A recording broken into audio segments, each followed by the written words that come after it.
Hi everyone, Jules here, and I'm today. Oh my god, this is going great. Everything is fantastic. It's December. It's almost astrological winter or calendar winter. Anyway, this is the time when I read cozy books that feel like winter. So today I want to show you what I will be reading this winter season and this Christmas season. So buckle up, get your tea or coffee in a Christmas mug, and enjoy. This is Chapter Yours.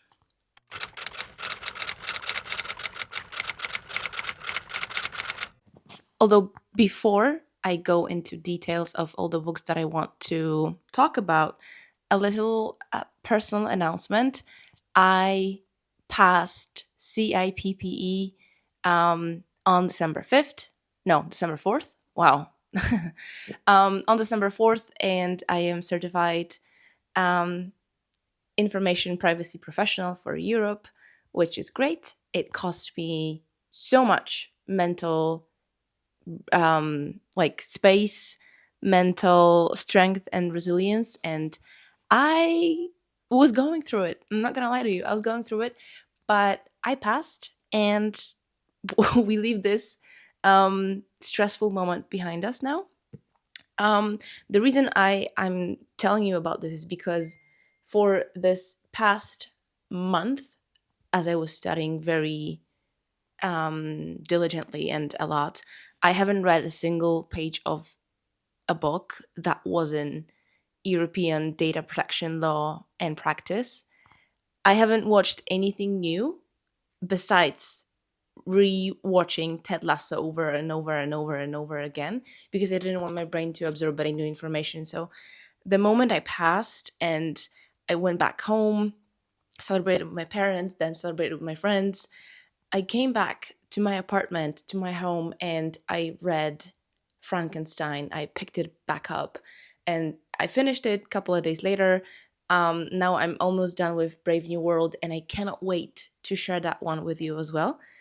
So I needed this break, this mental pause with books to appreciate them even more.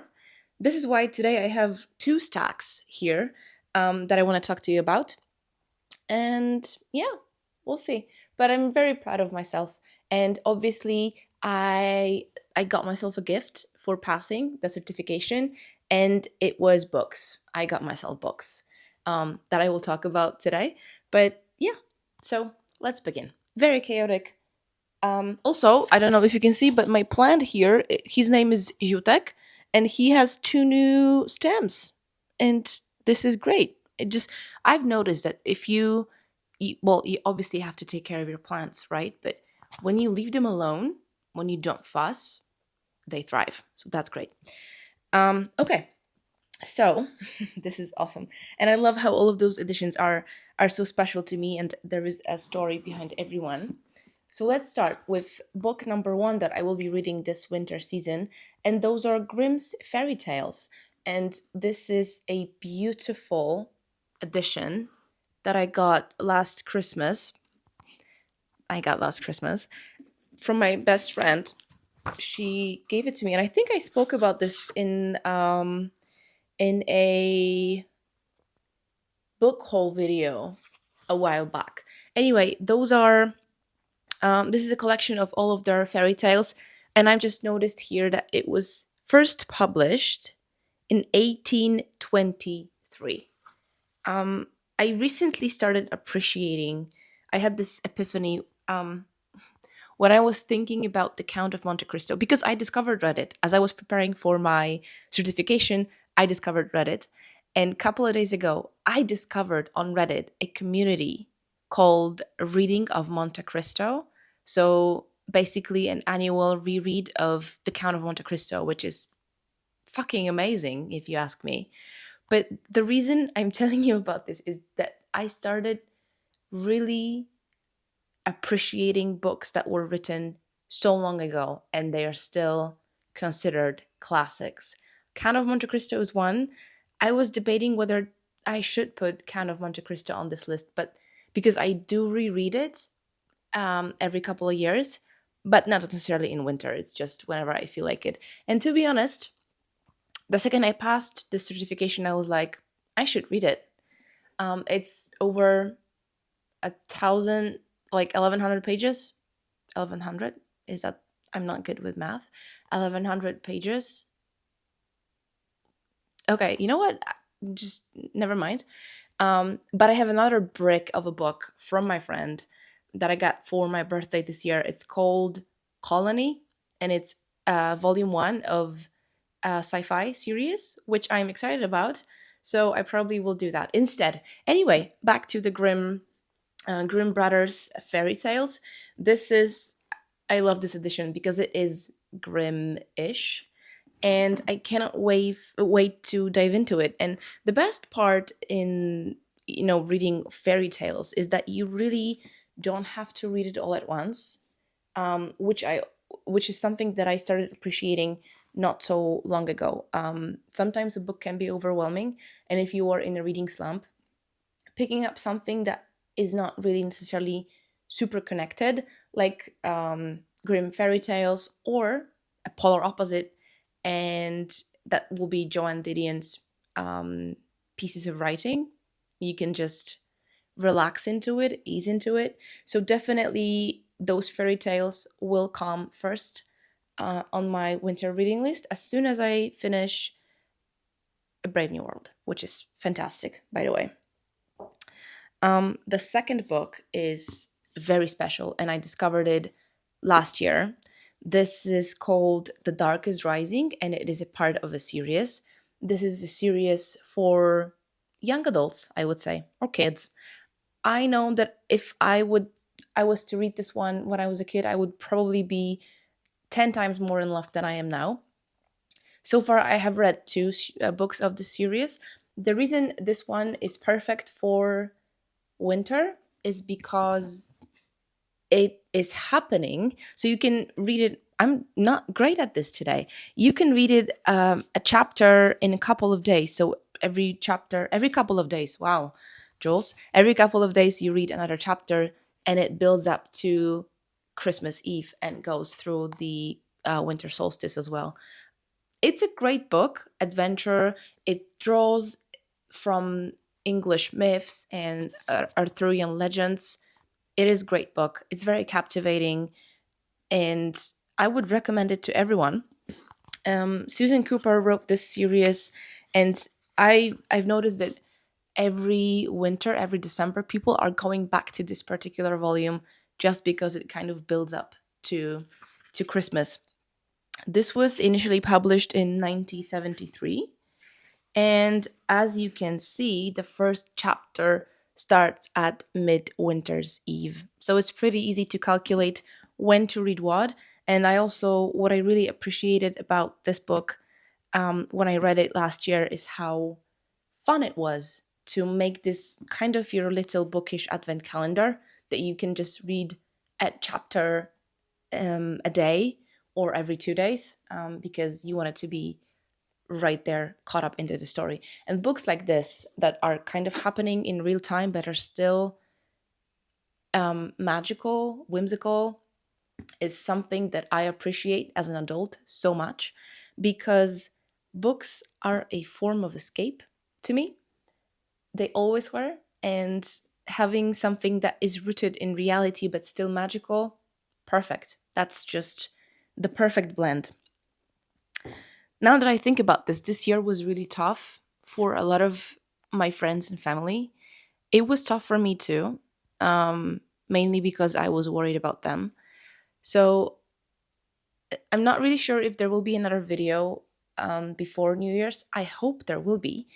But there's some things that I want to reflect on when it comes to books and the bookish journey of mine. But we'll go there. Now, okay, what do we have here?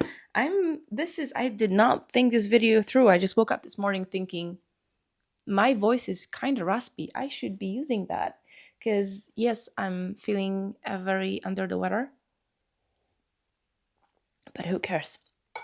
My plants, okay, guys, honestly, though, still, this plant right here, no name. I'm worried that she's growing and she's nameless still. So maybe, I don't know, maybe I'll be inspired. Or did I say she looks like an Emily? I, I honestly forgot. Anyway, um, the ultimate classic for Christmas, for Christmas Eve to be specific, is A Christmas Carol. And I absolutely love this edition because this is, as the description on the website said, a faithful reproduction of the first print. And as you can see, it really truly is. And I love it. And I decided last year that this will be my annual tradition. So every year on Christmas Eve, I will read this book, and it's such a, I don't want to say jolly read, but it makes you feel warm. It's a story about appreciating what you have and kind of seeing what other people don't have and stepping up. But also, it's a very introspective journey. Plus, that's London in the snow, which is magical. Um, a beautiful, beautiful story that everyone should read or watch. And there are a lot of versions of A Christmas Carol, but to this date, my favorite one is the animated one from Disney. It it just, it tears me up every single time. So I cannot wait. I'm spending Christmas with my parents this year, every year, and I cannot wait to just pack my bag, pack my suitcase, and throw in all those books there, including in Christmas Carol. And just after we have our Christmas Eve dinner, I'm just gonna go to bed and read it all because it's just so beautiful. I I spoke with my mom yesterday about traditions because my friends and I started doing Secret Santa at work. Just the couple of us. This year it's seven of us, I think, which we grew, which is so fun. And my mom said something in the lines of, traditions are good. We gotta remember the ones that we have, and we we have to make some new ones. So I will be making a lot of new bookish traditions. I'm glad I have this one with me as my tradition, and I love how pocket this edition is. You can just tuck it in, and yeah, it's wonderful. I'm very happy I got this for myself. Um, I'm gonna choose a different one right now because, okay, hopefully that won't wobble.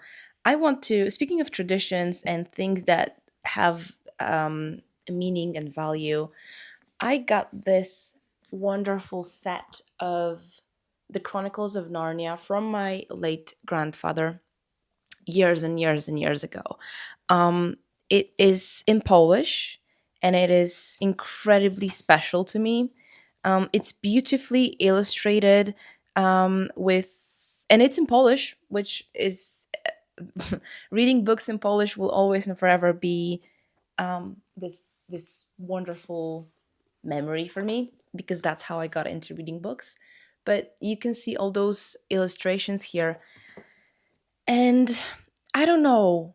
The first part of this series is always very wintry to me, maybe because of the witch. But therefore, the entire series has this winter cozy vibe. So my nephew, he's 10 years old, and he has to read this, I think, first part of the series this year as part of his curriculum at school.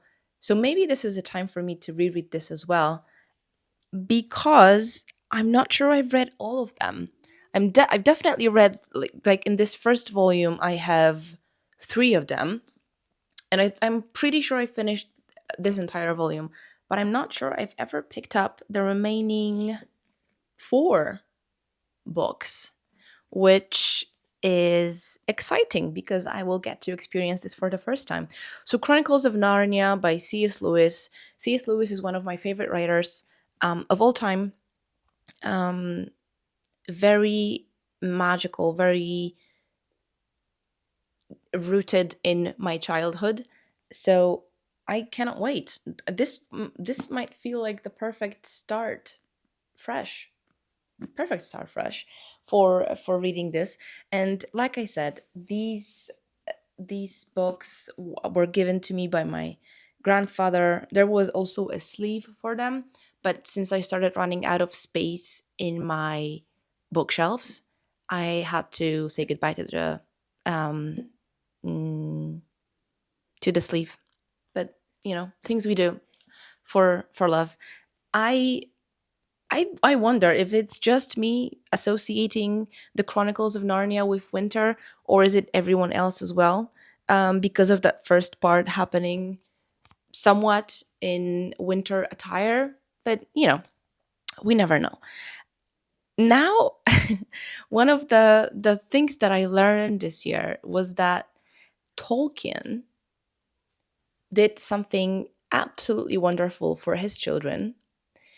He, for I think it was over 20 years, he was dedicated to the immense love he had for his children, and he was writing letters to them as Father Christmas. And obviously, Tolkien being Tolkien, he invented entire Christmas lore, because of course he did.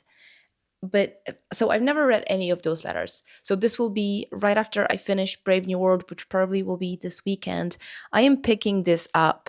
But the reason I fell in love with this edition is because it is illustrated. Includes some of the unpublished drawings and the kind of pictures of the letters that he sent. There is an entire lore. There is an entire backstory, and it's just wonderful. Listen to this. I send you lots of love, and lots for Michael too, and lots bricks too, which are called that because there are lots more for you to have next year if you let me know in good time. I think they are prettier and stronger and tidier than pig bricks, so I hope you will like them. Now I must go. It is a lovely fine night, and I have got hundreds of miles to go before morning. There is such a lot to do. A cold kiss from Father Nicholas Christmas. This is something so wonderful that you can do for your children to carry this magic. I I remember that I believed that Santa was there for like until I was 13 years old. My parents made sure that I believed for a very long time, that I wrote the letters to Santa, that I was convinced that he gets all those letters and everything. And I think that today it's not such a big deal to kids anymore. So one day when I have my kids, I will definitely indulge in this kind of activity.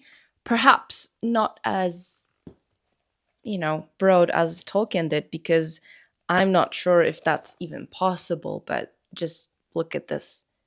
It's absolutely amazing. So, this is probably going to be the second Christmas bookish tradition that I have alongside A Christmas Carol by Dickens, to just read those letters and make hot chocolate and kind of, you know, feel how it felt like being a kid those couple of years ago. I'm glad I got this. So there is this shop that I get my used books from, and I kind of love it that it's so beaten and battered and bruised, maybe a little bit, because you can tell that these books were well loved. So I cannot wait to give it a second life here. Maybe do a specific dedicated video for those letters and Tolkien himself. This kind of softer side of Tolkien, because we know him from Lord of the Rings, obviously from Hobbit, from all those very fantasy rooted books that are not as soft as a father writing letters as Father Christmas to his children. So we'll see. But I'm so happy, and it makes me feel all fuzzy and warm inside to just dive into this book and see how how much he loved his kids, because it's just wonderful. All right, please don't fall. Okay, I trust you. Um, Now, before I move to my absolutely favorite one for the Christmas time or winter time, really, because um, I will explain. The books I got myself as a reward for passing is a collection of all Dan Brown novels, and it's a lot. So just hold on, I need to pick them up so I can show you without making them fall. That's all. So I got everything, and this was a set. So this is cool. They're very light, although very thick. But I cannot wait because I haven't read all of them. I think I'm two books behind.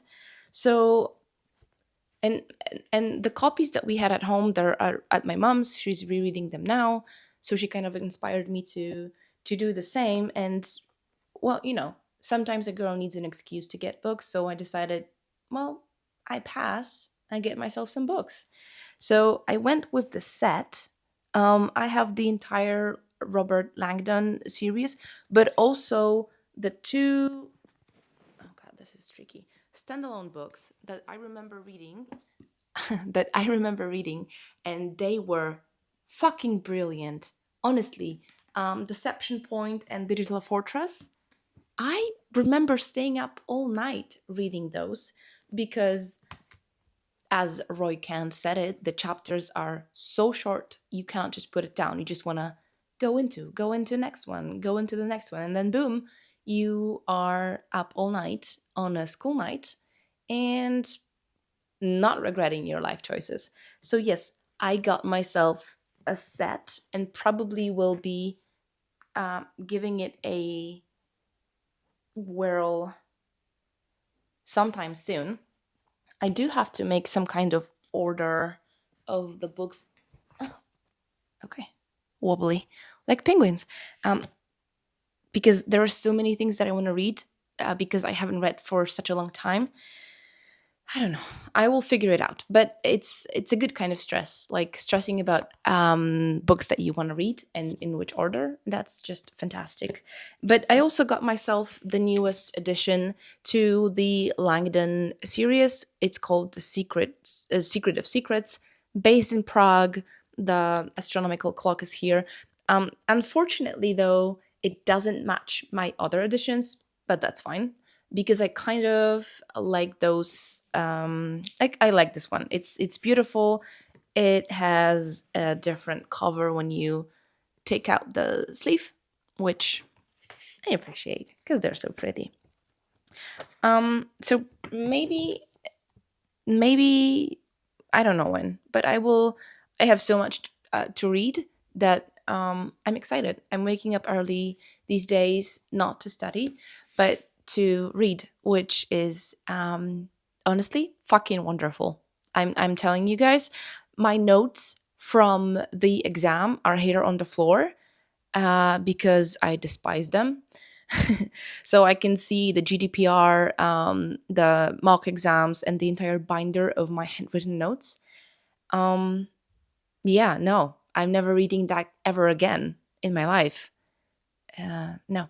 Anyway, last but not least is my absolutely favorite science fiction book, but also a comfort series that I love that started as a radio show, which is so great. Honestly, I love these stuff because um, that's such an old school way to start, right? Like it kind of reminds me when you're watching a TV series and episode comes once a week. That's I used to hate that like a couple of months ago. I hated that, but now it's kind of amazing. Like you have something to look forward to instead of just mindlessly binging the entire show, which I also do sometimes. But never mind. Having listen to a radio program just to hear another episode of something else, like a story that you are so much into. That's brilliant. I love that. I wish, well, I suppose now we have podcasts like Welcome to Night Vale, or I don't do podcasts much. But this is something that I really miss. So if you know something that I don't, please let me know. But all this twisted introduction leads to the one and only The Hitchhiker's Guide to the Galaxy, the original radio scripts. So I like listen. I have ebook. I have the entire series as this thick of a book, but radio scripts are just slightly different, and it, I mean, it's so cool. It's such a nerdy thing to have. Look at this. It's like a full-on script. Um, Hitchhiker's Guide to the Galaxy. I was listening to an audiobook a couple of months ago, narrated by the first one by Stephen Fry. The second, third, and fourth, I think all of them were by Martin Freeman, which is wholesome because he played Arthur Dent in the one and only adaptation, a film adaptation of that first book, and it's just, oh god, it's so cool. Once again, this is a used book. It's very, like, you can see yellow pages. It's amazing. And let me just tell you when it was published, 1985. And you know, I remember the first time I was reading this book, that was in Thailand. That was my comfort series for the entire trip. And I remember just laughing so hard at some parts. It's such a beautiful, simple, and to the bone British humor, which not a lot of people understand, but it's so funny. Even when they try not to be funny, just mainly sarcastic, it's wonderful. But The Hitchhiker's Guide to the Galaxy has been with me in some dark times, dark moments when I really needed a breath, a break. It was there. It's always lifting me up. There's so many quotes that I love from this book. And for the past couple of months, so in my Outlook signature at work, I usually have this unhinged delusional salutation. Like currently, that's powered by Earl Grey and Delusion. Previously, it was living the life of a showgirl. The one before that was emotionally unavailable due to Oasis reunion. So I, shuffle. But I also have a quote beneath all that. And for the longest time, it was quote from The Hitchhiker's Guide to the Galaxy.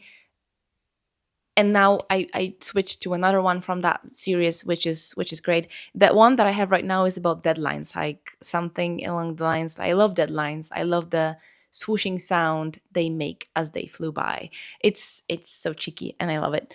But this series is super important to me. The radio scripts have a different type of whimsicality to it, different flavor to it.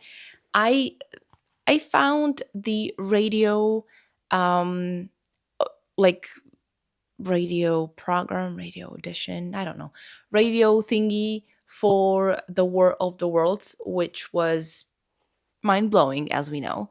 It scared the hell out of people, and I don't blame them because back then I would be scared too.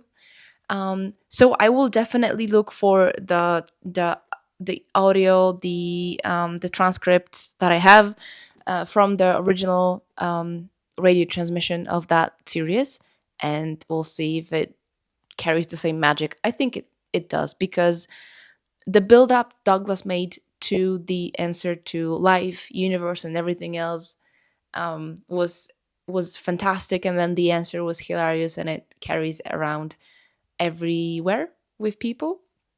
It's such, I think, such a niche metaphor, such a niche analogy to make, and that's just wonderful. Anyway, that was all that I wanted to tell you in this very chaotic video of me recording on a whim. But hey, If there is anything that I am, it's spontaneous with certain things, not like in life at all. No, I need to plan ahead and have it in my calendar. But I just thought that this would be nice. I wanted to get it out of my system in the fear that I won't have time to wish you all a Merry Christmas and a perhaps Happy New Year already.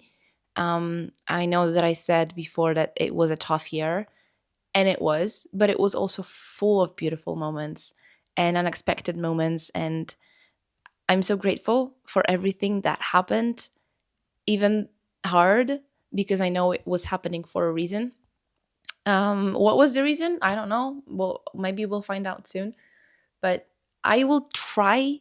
I have an idea for a video, um, kind of to be posted before New Year's or maybe on the New Year's Day, but we'll see how that works because life, because my anxiety, because everything else. So, if we don't speak, thank you to everyone who watched, left a comment or a like. It means the world to me. And I will keep doing that because I need to talk about books, um, which is great. And but honestly, one more story before we end.